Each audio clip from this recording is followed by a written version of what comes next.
This is the third how-to tutorial for Chem 1011. In this tutorial, we're going to use the Rydberg equation to determine emission spectra of one-electron systems. In the 19th century, it was observed that for hydrogen, and also for a number of other elements, that emission lines were observed, that is, very specific frequencies of radiation were emitted from the excited atoms. At this stage, quantum mechanics was still not very well understood, but this observation assisted in developing the way we understand atoms today. For the atomic spectrum of hydrogen, we can observe a number of series of different lines, and this ultimately corresponds to electron transitions or electronic transitions, all coming down to a common value for n. This is the principal quantum number n. There's the Lyman series, the Balmer series, the Paschen series, Brackett series, and Fund series. Rydberg developed an equation which allowed the calculation of the wavelength corresponding to any given transition. You can see the equation there, and Ni and Nf are the initial and final energy levels. R is a constant. It's the Rydberg constant. And so we can use this equation to determine both the wavelength or the frequency, and thus the energy for this transition, as long as we know what the starting and what the finishing energy levels are.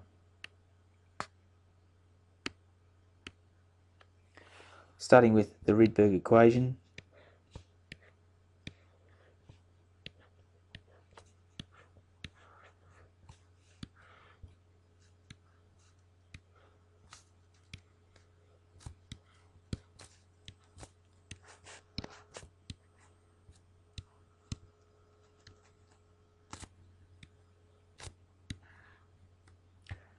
subbing the values in,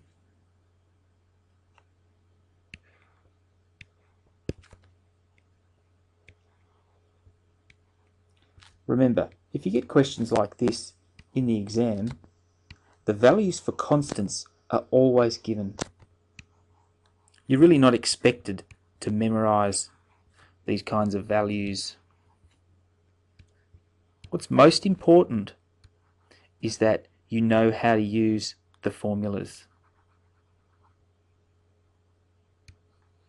and that you don't make mistakes like I just did. Sorry, it's a little bit messy.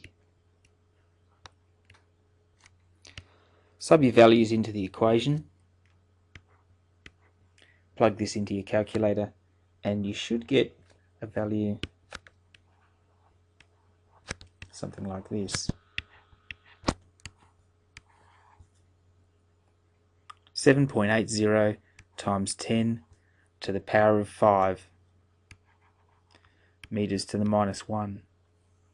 Notice that this is 1 on lambda, and what we really want to calculate is lambda, or the wavelength. So invert this value in your calculator and you should get a number which looks something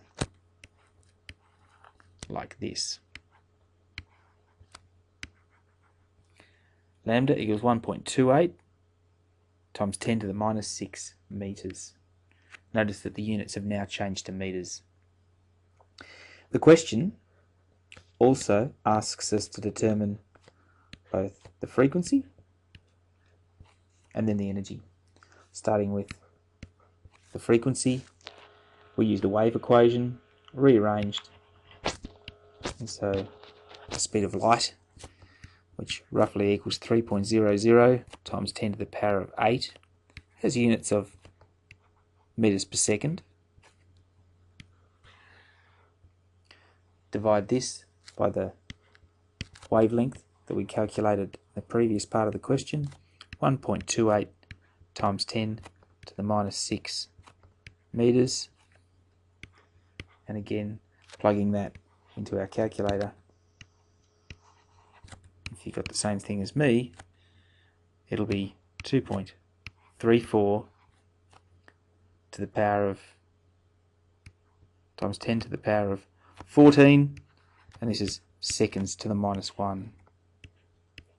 This is the same as the units of hertz. Finally, using the equation that we saw in tutorial number 2, E equals Planck's constant times the frequency. Sub our values in. Again, Planck's constant. You don't have to memorize these numbers. You might find that you do if you do enough practice questions, but these values will always be given to you in the exam. The other thing is that you have a formula sheet in the exam, so these formulas are also given to you. Sometimes people relax a bit too much because they think, well, the formula is given to you in the exam. But the reality is you need to know how to use the formula.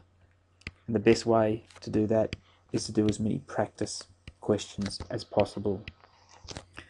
So do the recommended questions from your prescribed textbook and try and do as many past papers as possible. I'd say that's a pretty easy question, wouldn't you?